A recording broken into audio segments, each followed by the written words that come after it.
নমস্কার বন্ধুরা, বাংলার ইনভেস্টর ইউটিউব চ্যানেলে আপনাদের সকলকে স্বাগত জানাই। আর এই ভিডিওতে কিছু কোম্পানির কোয়ার্টার থ্রির নাম্বার, তার সঙ্গে সঙ্গে কোয়ার্টার থ্রির আপডেট, এইগুলো নিয়ে আলোচনা করব। এবং এই যে কোম্পানিগুলোকে নিয়ে আলোচনা করব, এই কোম্পানিগুলোর নাম্বার মার্কেট চলাকালীনই চলে এসেছিল, মানে তার যে এফেক্ট সেটা কিন্তু আমরা আজকে ইন্ডিয়ান মার্কেটে দেখতে পেয়ে গেছি। তো কোনো নাম্বার যখন পড়বেন এটাও দেখে নেবেন সময় কখন রয়েছে। যদি ধরুন 3:30-র আগে রয়েছে, তার মানে তার যে এফেক্ট সেটা কিন্তু আজকে মার্কেটে দেখতে পেয়ে গেছেন।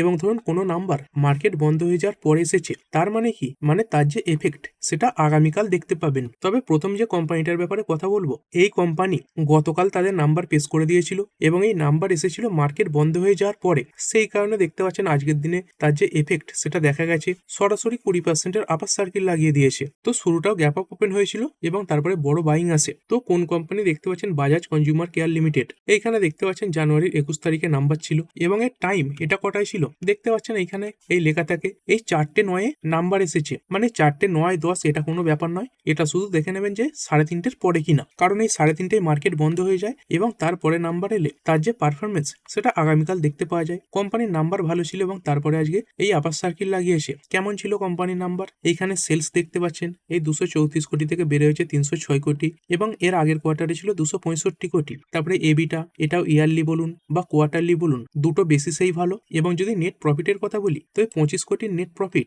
বেড়ে হয়েছে 46.4 কোটি। এর আগের কোয়ার্টারে এটা কত ছিল, এই 42.3 কোটি। তো প্রতিটা প্যারামিটারের দিক থেকেই কোম্পানির যে নাম্বার সেটা কিন্তু ইয়ারলি এবং কোয়ার্টারলি ভালো এসেছে। আর তারপরে আজকে আপার সার্কিল লাগিয়েছে। আর দেখুন, এই কোয়ার্টারে অনেক কোম্পানি তাদের নাম্বার ভালো পেশ করছে, তার মানে এমনটা নয় যে সব কোম্পানি এরকম ভালো পারফরমেন্স দেখাবে। কিছু কোম্পানি তো ভালো নাম্বার পেশ করার পরেও 7-8% পড়েও যাচ্ছে, কারণ মার্কেটের একটা এক্সপেকটেশন থাকে। তো সেই এক্সপেকটেশনের নিচে নাম্বার এলেও, যদিও এমনি নাম্বার ভালো, তাও কিন্তু স্টক পড়ে। তারপরের যে কোম্পানি সেটা হচ্ছে আইআইএফএল ফাইন্যান্স। তো এর আগের ভিডিওতে এই কোম্পানি নিয়ে আলোচনাও করেছিলাম, তাও একবার দেখে নেবো। তো এই নাম্বার আসার পরে দেখতে পাচ্ছেন 13.15% পড়ে গেছে। নাম্বার কি খারাপ ছিল? যদি এখানে নাম্বার দেখেন, দেখবেন প্রতিটা প্যারামিটারেই ভালো। এই সেলস 2443 কোটি থেকে বেড়ে হয়েছে 3427 কোটি, এটা কোয়ার্টারলিও বেশি। তারপরে এই এবিটা, এটাই 1136 কোটি থেকে বেড়ে হয়েছে 2147 কোটি। এর আগের কোয়ার্টারে কত ছিল, 1982 কোটি। এবং এই নেট প্রফিট দেখতে পাচ্ছেন 81 কোটি থেকে বেড়ে হয়েছে 501 কোটি, এর আগের কোয়ার্টারেও বেশি ছিল। তো নাম্বার খুবই ভালো, তবুও কিন্তু দেখতে পাচ্ছেন স্টক প্রায় 13% পড়ে গেল। তো এই নাম্বারের সঙ্গে সঙ্গে হয়তো কোনো নিউজ চলে এসেছে, বা তার সঙ্গে সঙ্গে কোম্পানির যে ম্যানেজমেন্ট রয়েছে তারা হয়তো কিছু কথা বলে, সেই কারণে কিন্তু এরকম ভালো নাম্বারে পরেও স্টক পড়ে। অনেক সময় দেখতে পাবেন যে কোম্পানি গাইডেন্স দেয় যে পরবর্তী কোয়ার্টারে তাদের নাম্বার কেমন আসবে।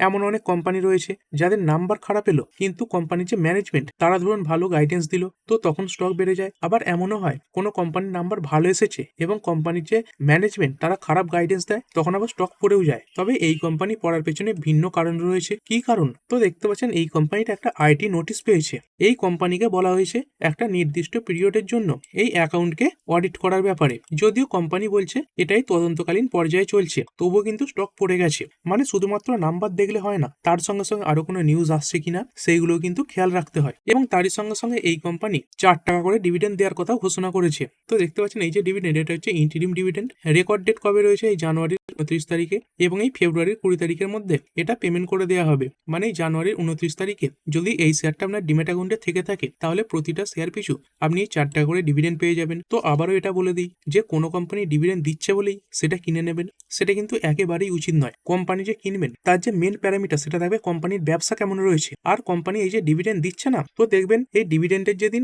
রেকর্ড ডেট থাকে তারপরের দিন কিন্তু সেই যে স্টক এই ডিভিডেন্ডের প্রাইসের কাছাকাছি পড়ে যায়। এখানে যেমন দেখতে পাচ্ছেন এই 4 টাকা করে ডিভিডেন্ড দিতে চলেছে, মানে পরের দিন স্টকটা দেখবেন প্রায় কিন্তু 4 টাকার কাছাকাছি পড়ে যায়। এবং বেশিরভাগ ক্ষেত্রে এটাই দেখা যায়, কারণ এই যে টাকাটা সেটা কিন্তু কোম্পানির যে শেয়ার প্রাইস সেখান থেকেই মাইনাস হয়। তারপরের company Adani energy solution limited. Adani গ্রুপের কোম্পানি 3%-এর উপরে বেড়ে বন্ধ হয়েছে। কোম্পানির নাম্বার কোন সময় করে এসেছে, তো এখানে দেখতে পাচ্ছেন কোম্পানির যে নাম্বার এটা এসে গেছে এই 3:19-এ, মানে মার্কেট চলাকালীনই এসেছে। কেমন এলো কোম্পানির নাম্বার? কোম্পানির সেলস 15% বেড়েছে ইয়ার অন ইয়ার, 5,830 কোটি থেকে বেড়ে হয়েছে 6,730 কোটি। এর আগের কোয়ার্টারে কত ছিল, 6,596 কোটি। এবিটা, এটা ইয়ারলি এবং কোয়ার্টারলি দুটো দিকেই ভালো। আর এই কোম্পানির নেট প্রফিট এটা কিন্তু ইয়ারলি ডাউন হয়েছে, 625 থেকে পড়ে 574 হয়েছে, যদিও কোয়ার্টারলি এটা ইমপ্রুভ হয়েছে। তবে দেখতে পাচ্ছেন এর যে এফেক্ট সেটা কিন্তু আজকে মার্কেটে সেরকম দেখা যায়নি, কারণ যদি খারাপ রিয়াকশন দেখাতো তাহলে মার্কেট চলাকালীনই নাম্বার এসেছিল এবং আজকেই স্টকটা পড়ে যেত এবং কোম্পানির শেয়ারটা বেড়েছে এই কারণেই যে টপ লাইন বা রেভিনিউ সেটা কিন্তু 15%-এর কাছাকাছি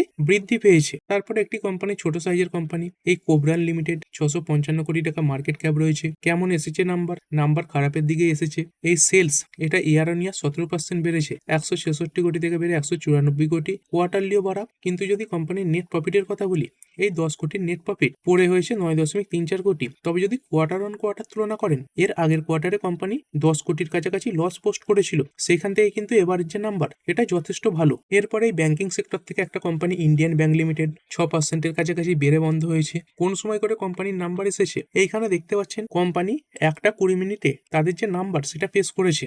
এবং যদি দেখেন বিশেষ করে ওই সেই 1:20-30 এরকম সময় থেকেই এই স্টকে কিন্তু র্যালি এসেছে। কেমন এসেছে কোম্পানির নাম্বার, এইখানে সেলস দেখতে পাচ্ছেন 8% বেড়েছে ইয়ারলি, এবং তার সঙ্গে সঙ্গে কোয়ার্টারলি দুটো জায়গাতেই বাড়া। এবং এই নেট প্রফিট 2910 কোটি থেকে বেড়ে হয়েছে 3148 কোটি, এটাও কোয়ার্টারলি বেশি এসেছে। তারপরে যদি এনপিএর কথা বলি, এই যে গ্রস এনপিএ এটা দেখতে পাচ্ছেন ইয়ারলি বেসিসে ইমপ্রুভ হয়েছে, 3.26 থেকে পড়ে হয়েছে 2.23, আর এর আগের কোয়ার্টারের কথা ছিল 2.60। আর এই এনপিএ এটা যত কমের দিকে আসবে তত কিন্তু ব্যাংকের জন্য ভালো।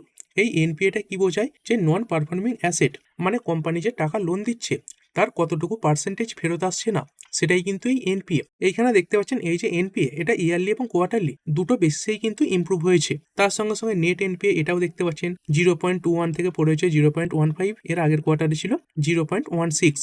তারপরে আরো কিছু প্যারামিটার, যেমন এখানে দেখতে পাচ্ছেন গ্রস অ্যাডভান্সেস, মানে কোম্পানি কত টাকা লোন দিচ্ছে সেই পরিমাণ কেমন দাঁড়িয়েছে। কোম্পানি দেখতে পাচ্ছেন এই 6,38,884 কোটি টাকা লোন দিয়েছে, এর আগের বছর সেম কোয়ার্টারের কত ছিল এই 5,59,199 কোটি। তো এই লোন দেওয়ার যে পরিমাণ এটাও এই 14.24% বেড়েছে। আর এই কোম্পানির যে প্রফিট, মানে ব্যাংকিং কোম্পানিগুলোর প্রফিট কোথা থেকে হয়, এই ব্যাংকগুলো কি করে থাকে, এই যে সেভিংস অ্যাকাউন্ট বলুন, তার সঙ্গে সঙ্গে কারেন্ট অ্যাকাউন্ট, এইগুলো থেকে টাকা জমা রাখে এবং সেই যে টাকা সেটা হায়ার ইন্টারেস্ট রেটে এই লোন দিয়ে থাকে, এবং মাঝখানের যে গ্যাপটা সেটাই কিন্তু এই ব্যাংকিং কোম্পানিগুলোর লাভ। মানে যত বেশি কোম্পানি লোন দিতে পারবে তত বেশি কিন্তু কোম্পানির প্রফিট বাড়বে। তবে এই যে লোন দিচ্ছে এই টাকাটা কতটা ফেরত আসছে সেটা দেখাও কিন্তু দরকার। তো সেটাই বলে দেয় এই এনপিএ, তার সঙ্গে সঙ্গে প্রভিশন। তো এখানে কোম্পানির যে অ্যাডভান্সেস বা লোন দেওয়ার পরিমাণ এটা বেড়েছে, এবং তার সঙ্গে সঙ্গে এই যে ডিপোজিট এটাও বেড়েছে। এই ডিপোজিট দেখতে পাচ্ছেন এই 7,02,282 কোটি থেকে বেড়ে হয়েছে 7,90,923 কোটি, এখানে 12.62% জাম দেখা গেছে। তো এই ব্যাংকগুলোতে ডিপোজিট বাড়া কেন ভালো, কারণ এই ব্যাংকগুলোর কাছে যত বেশি টাকা জমা করবে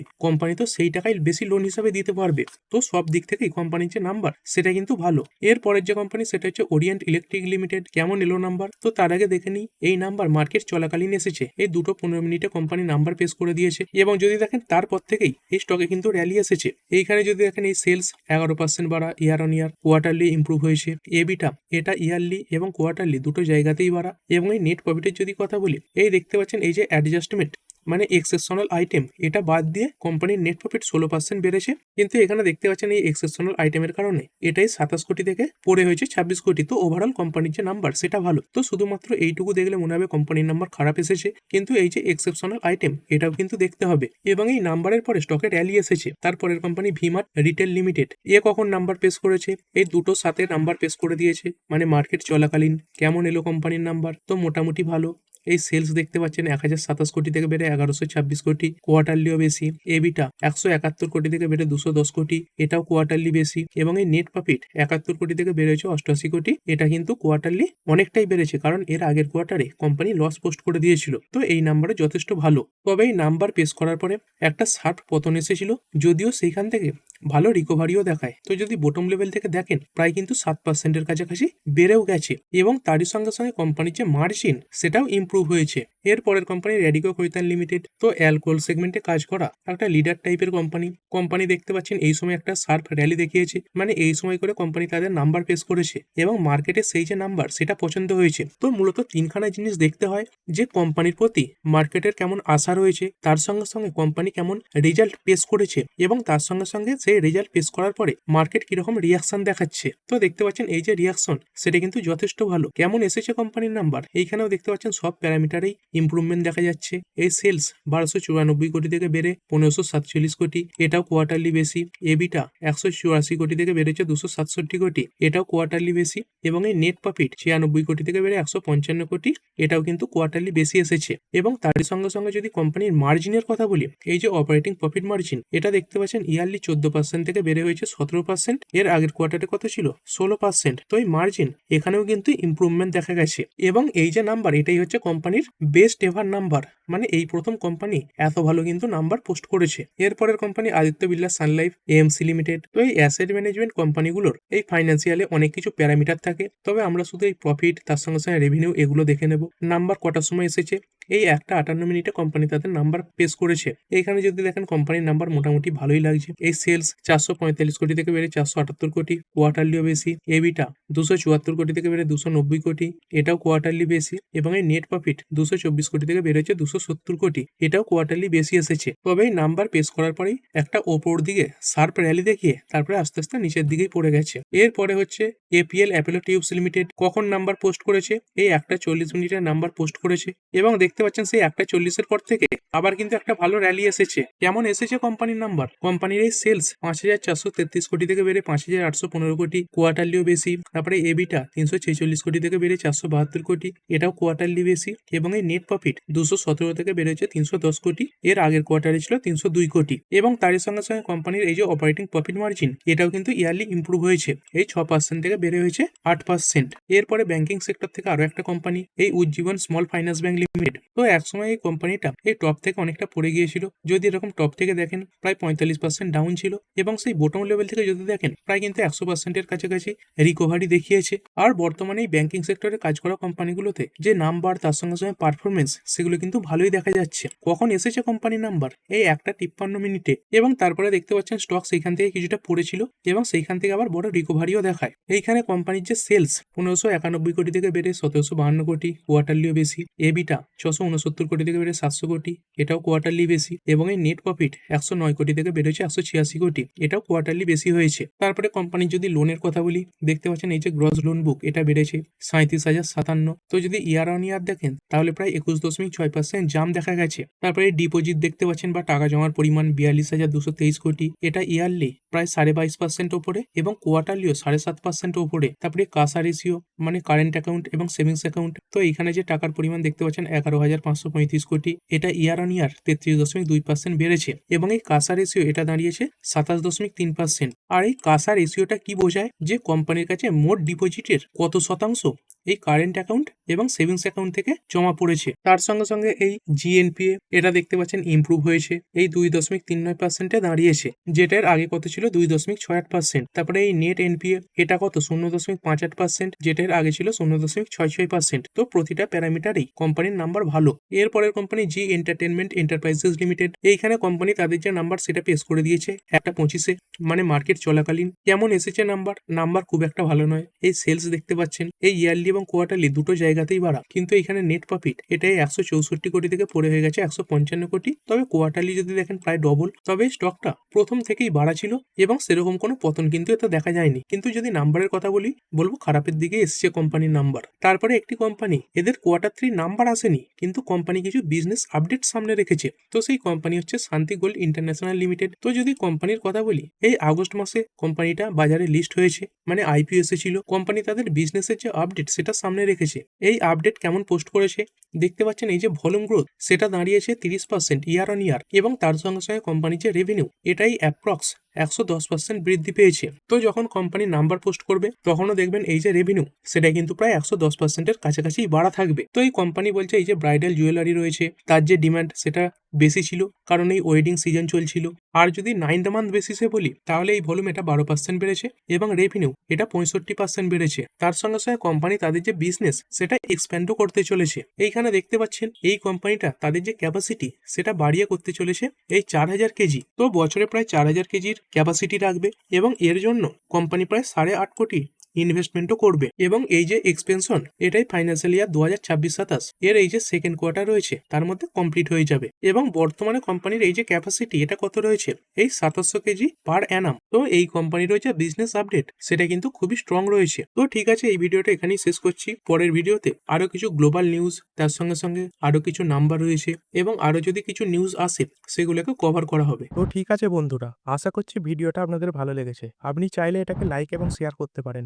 আর শেয়ার মার্কেট সংক্রান্ত ডেইলি নিউজ আপডেট পেতে চ্যানেলটা সাবস্ক্রাইব করে রাখবেন এবং পাশে থাকা বেল আইকনটি টিপে অল অবশ্যই সিলেক্ট করে রাখবেন, যাতে পরবর্তী ভিডিওর নোটিফিকেশন আপনার কাছে সময় মতো পৌঁছে যায়। আর হ্যাঁ, ভিডিওটি শুধুমাত্র ইনফরমেশন এবং এডুকেশনাল পারপাসের জন্য বানানো হয়েছে। আমি সেবি রেজিস্টার্ড নই, তাই কোনো প্রকার শেয়ারে কোনো প্রকার বাই, সেল, হোল্ড বা অ্যাভারেজ করার কোনো সিদ্ধান্ত নেওয়ার আগে আপনার যে ফাইন্যান্সিয়াল অ্যাডভাইজার আছে তার সঙ্গে অবশ্যই আলোচনা করবেন। দেখা হচ্ছে পরের ভিডিওতে। ধন্যবাদ।